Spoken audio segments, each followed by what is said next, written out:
Well, we'll finish up this module with a discussion of biomass. And biomass is basically just fossil fuel without spending the hundreds of millions of years of concentrating it and burying it into a nicely concentrated form of stored chemical potential energy. But it's the same energy flow. It's flow of energy from the sun through photosynthesis to produce stored chemical potential energy. Here are your links to some off-site uh, videos that may help you understand biofuels. And if we take a look at our familiar chart now of the energy flows to the surface, we see this little arrow on the left that comes down, says photosynthesis, 0.08% that goes into plants. Well, if that stored energy, that's energy stored as chemical potential energy, you can take that plant and burn it and convert it to thermal energy to make steam, make electrical electricity from that. How much energy is that? Well, we can guess, right, that it's about 10 times less than wind. The wind was at about 1%. Photosynthesis is at about 0.1%.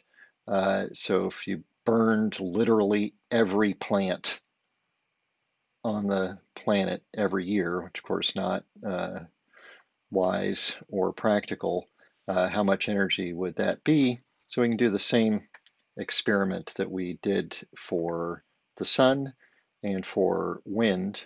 Remember, for wind, it was 2 petawatts, which is 2,000 terawatts.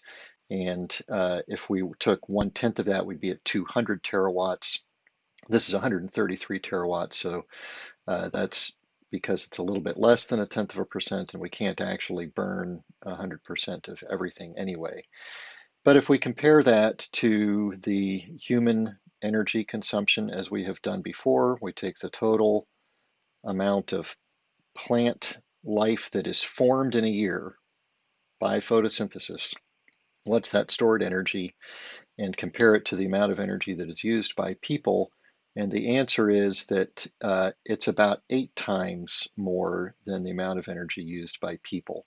Now, we don't want to be burning all of the plant life. For one thing, we and other animals like to eat some of those plants. And so the whole ecosystem depends on plant life, but it just gives us a scale point for how much energy is there. We haven't worked through all of these in detail, but we did solar, we did wind, and you've got the slide here for biomass for the renewable energy flows. And we're not taking the time to take a look at tidal and geothermal energy in detail in this class, but you can see solar at the top. That 10 to the minus 4 means that human energy consumption is 10 to the minus 4 of the available solar energy flow. Or if we flip that upside down, it means the solar energy flow is 10,000 times greater than human energy requirements. Tidal energy theoretically could supply 20% of human energy requirements. Geothermal, comparable to human energy requirements. Wind, 100 times greater, and biomass, roughly 10 times greater than human energy requirements. Again, biomass literally just means taking wood, plants, any biological material and burning it, taking that stored chemical potential energy. Burning it, it's tapping into a solar flow where life has taken some of that solar energy and used it to build complex organic molecules, which we can then burn.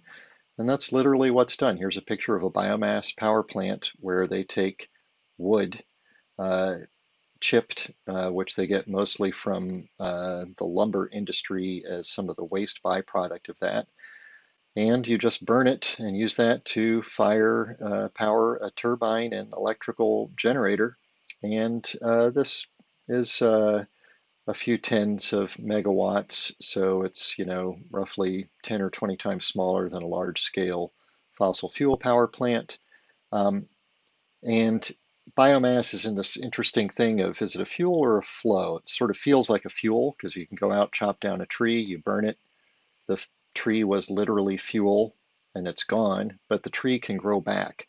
So if you think about having sustainable forest design where you have an area and you say maybe cut down 1/20th of that area and burn it every year, uh, and you work your way through, by the time you get back to that fraction of the area that you chopped down 20 years ago, it's now got new trees that have grown over the past 20 years, and you cut them down, and you can sort of continue that cycle indefinitely. So in that sense, it's can be thought of as a flow as long as you do it in that sustainable way. If you just go in and just wipe out everything, that's all gone. The trees aren't going to grow back because you've decimated the ecosystem, and it is not then a flow. Um, some other aspects of biomass that can be used is methane production. So both landfills and farm waste generate methane, which is natural gas. That's what natural gas is methane, CH4. That can be burned to produce electricity as well. Here is a plant that is using methane that is coming out of a landfill to produce electricity. Um, the One of the issues with some biofuels is how much energy does it take to grow and harvest the fuel compared to how much energy you get back from it. You'll recall that for solar, we found that it takes sort of 2 years of energy production from a solar photovoltaic panel to produce the energy that is required to make the solar panel in the first place. You can see in the left-hand column here that for corn ethanol, the energy gain of 1.1 means that you only get 10% more energy out from the ethanol from corn compared to the energy that you needed to grow it and harvest it in the first place.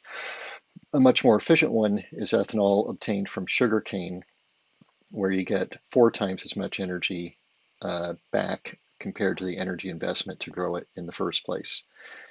There's some early stage research being done to look at other sorts of biofuels that can be developed on a larger scale, and this one in particular is taking a look at growing algae. And the caption says it resembles a solar collector, which in a sense it is, because the sunlight is the energy flow that is that we're tapping into, that is growing algae, and then you can pull that algae out and essentially burn it. The last renewable flow to mention, and we touched on this briefly earlier, is this offshore thermal energy conversion. Back in module 4, I think, when we were talking, or 3, when we were talking about thermal energy and heat engines, all you need is a temperature difference to drive a flow of energy, and you can tap into that flow of energy and pull some of it out, not 100%. You can pull some of it out usefully to spin a turbine and make electricity, for example. And the surface of the ocean is warmer than the depths of the ocean. And so you can exploit that temperature difference potentially, theoretically, to make a heat engine, a heat pump that powers a turbine and makes electricity. The temperature difference on the oceans around the world is not very large, which means that the thermodynamic efficiency that you get is not very large. If there's a temperature difference of 20 Kelvin, then the thermodynamic efficiency is only about 7%. And so that's not hugely efficient, but the oceans are huge. Here's a map of the world's oceans showing a rough measure of what the temperature difference is. And so the ones that are orange, or the deeper shades of orange, you've got a larger temperature difference. That's where it's going to work better. And in the far western Pacific, you can see that there's a relatively large temperature difference there, and the amount of energy that's available there is enormous. Again, if we go all the way back to our energy flow slide here, you can see that the lion's share of sunlight energy, which is the main source of energy to the surface of the Earth, is directly converted to thermal energy, 46%. Thermal energy means making things warmer. That's making the oceans warmer primarily because the Earth's surface is primarily covered in oceans. And so that's where a huge amount of the solar energy flow is going, which means that if we tap into it, it's a potentially very large source of energy, even though the thermodynamic efficiency isn't very large.